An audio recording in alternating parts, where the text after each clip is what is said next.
No, it doesn't. The reality is that we are going to have people returning to Australia from overseas, and the likelihood of someone testing positive having come from overseas is quite high. And we have a sound process in place to make sure that those people are properly managed as they arrive, and that will, I think, eliminate the risk to the South Australian community and more broadly the community of Australia. How much of the time and resources from the stakeholders' point of view? Is that taking its toll now? Well, in the early stages, we took the step of cancelling all leave for police officers, so we had sufficient capacity to direct resources into COVID-19 activities.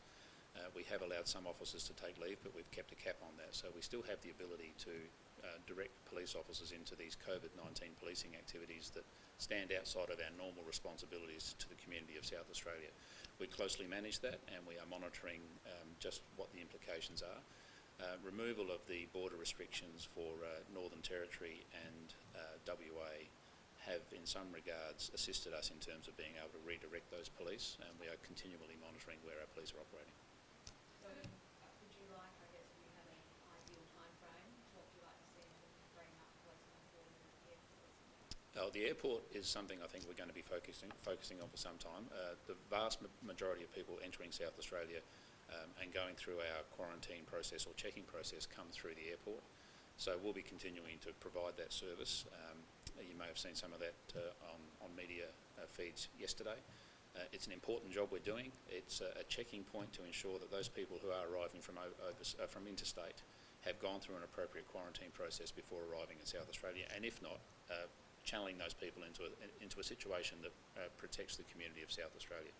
We'll keep monitoring, and we see it as part of our obligations under the Emergency Management Declaration, so we will continue to do that. And you said this morning that borders with Queensland were concerned. Is there an update on that? No, the Transition Committee, which I'm a part of, is meeting again on Friday. We did speak about the position of Queensland in relation to how they're dealing with coronavirus.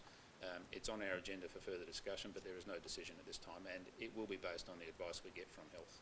Commissioner, could you provide us an update into the investigation of police officers' conduct and the incident in Kilburn? It's too early for me to provide any specific update in relation to that particular inquiry. We have a Chief Superintendent of Police who is conducting that inquiry. I'm confident that it will be done in a timely manner, but it is a process that needs to be followed. We are interviewing all witnesses. There is a crime scene examination process that's been undertaken. The police officers concerned are also being spoken to. We'll compile that information and it will be provided in a time frame which is appropriate, but I can't put a specific time on that. And I've also undertaken to make sure there is transparency in relation to the outcome of that inquiry process, so we can deal with the fact that there is strong community interest in this particular matter. Commissioner, you were critical of the reporting around this incident in a radio interview a short time ago. Could you elaborate on that criticism and why? Yeah, certainly. It is a reality. We had an incident in Kilburn on just a couple of days ago involving two police officers apprehending a person. The criticism from my perspective comes from this push by media to label it a racism scandal or a problem in policing in relation to racism, or to actually label that event a racist-based event, when at this point in time the inquiry is not concluded. I'm not making any determinations in relation to the causative factors to that event or the event itself, but I will abide by the findings of the inquiry and I'll make those findings public. So I would just caution people to think about jumping to a conclusion in the absence of facts. I'm waiting for the facts, and I think it's appropriate that other people wait for facts as well. The reporting around this may, though, have been stemmed from the witness and the video that was provided and the comments from the person that posted the label. So is it the media or is it the witness being critical? Well, the media is a channel, and the media use terminology and labels that provide a certain connotation. Whenever you see video or footage of an arrest where defensive tactics are used or operational safety equipment is used, it is never going to look good. These are violent confrontations, and police officers are involved in violent confrontations almost on a daily basis. It is part of their job, and it's something we train them to do. People should not be surprised about the fact that police officers use defensive tactics and operational safety equipment when that's what we provide them for. police officers step into danger when other people are moving away from danger. We attend taskings, we are called by victims of crime, and invariably we have to take action in relation to offenders. Sorry. Are you worried that your police officers now, though, may be second-guessing their actions when they arrive on scene, that they may be not taking action because they're worried that there's a camera there? Well, I'm confident that the men and women of the South Australian Police will do their job and do it to an incredibly high standard. But I would also understand if this is the type of focus that they're going to be put under every time they are required to apprehend an offender, that they may hesitate and they may think about the consequences of being branded something they are not in the absence of any particular inquiry. So I need to stress, these types of events happen almost on a daily basis. We can't pick and choose how we choose to portray that, and we need to look at the facts before we make judgments about the actions of any person involved in any of these incidents. The police union has just tweeted a letter written to you detailing a range of measures they would like to see improve the relationship between officers and the Indigenous community. Have you had a chance to have a look at that?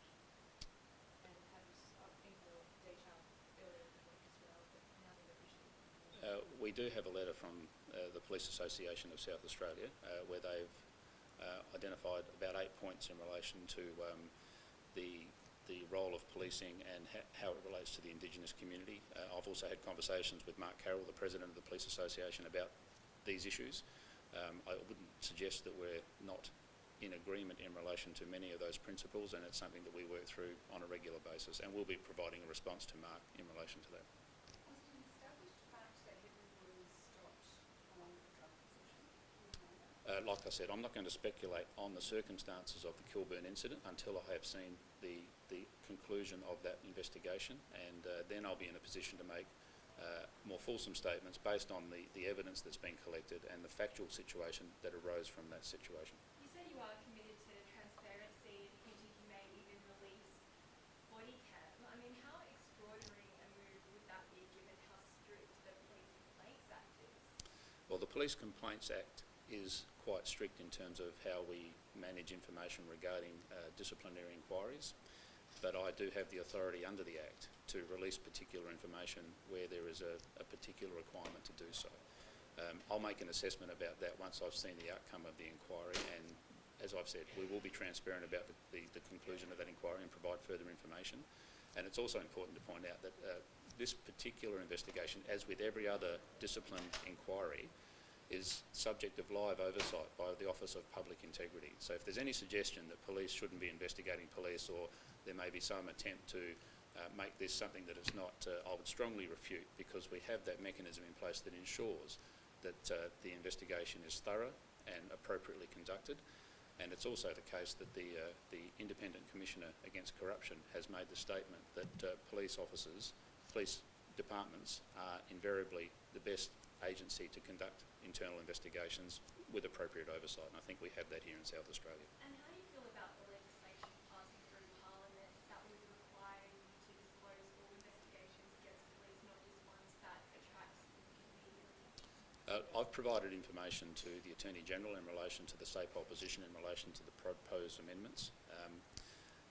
The point I would make is these are internal disciplinary inquiries. These are not criminal investigations, and I would be of the view that police officers are entitled to the same privacy that any other industry would be entitled to when we're talking about internal disciplinary inquiries. I'm very comfortable with the consequences or outcomes of those inquiries being made public, because I think that provides confidence to the community of South Australia that people who breach our code of conduct and commit offences against our regulations are held accountable for their actions, and people should have visibility over that. But the full circumstances, including the identity of police, is something that we'd need to be speaking about. There is another incident involving a police officer that does seem to stem from race relations. Are you aware of an police officer sending a Sudanese Australian woman a racist? Absolutely, I am aware of that. We became aware of that yesterday, and I make no excuses for the behaviour of that police officer. The comments were offensive and disgusting, and that's being investigated as well. The officer concerned was on leave at the time of making those comments, and will not be returning to operational duties until that particular matter is finalised as an inquiry under the Police Complaints and Discipline Act. What do those incidents do, though, for, say, the Sudanese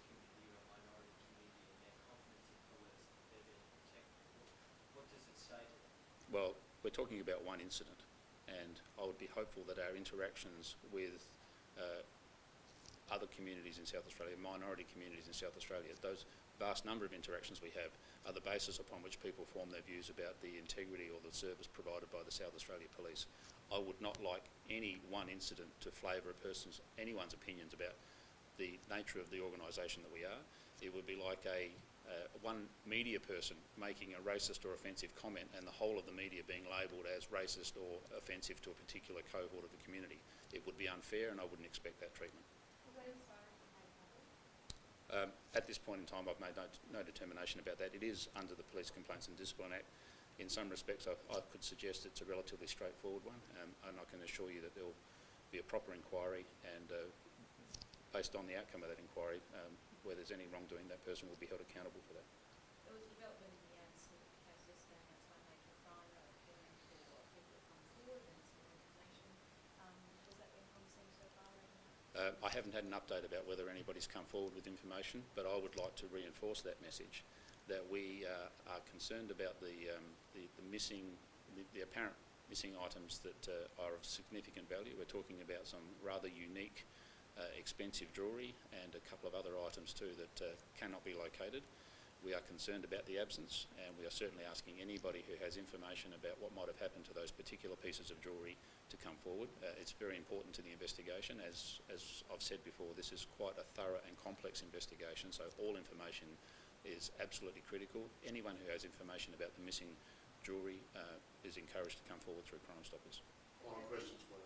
Has there been any progress in finding the experts Once again, I don't have specific information. I know the call was put out to any person who may have treated Anne-Marie Smith, a medical, dental or whatever, to come forward, because we are trying to build a complete picture of her life in the last few years, the treatment she received and any reports that may relate to that treatment.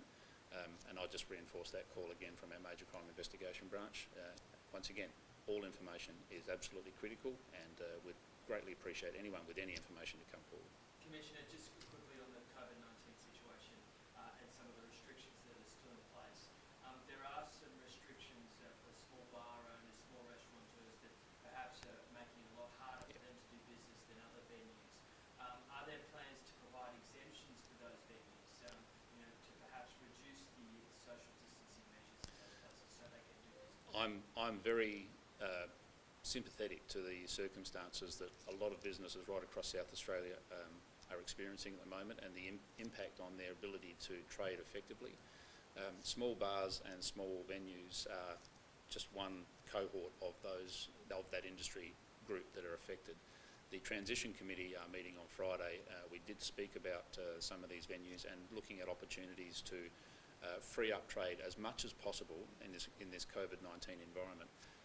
We will not be looking to provide exemptions to individual businesses. We are looking to find a way that we can relax the restrictions and provide some consistency right across the board so that everybody can operate as effectively as possible, trade equitably, but also be mindful of the need to preserve community safety from a public health point of view.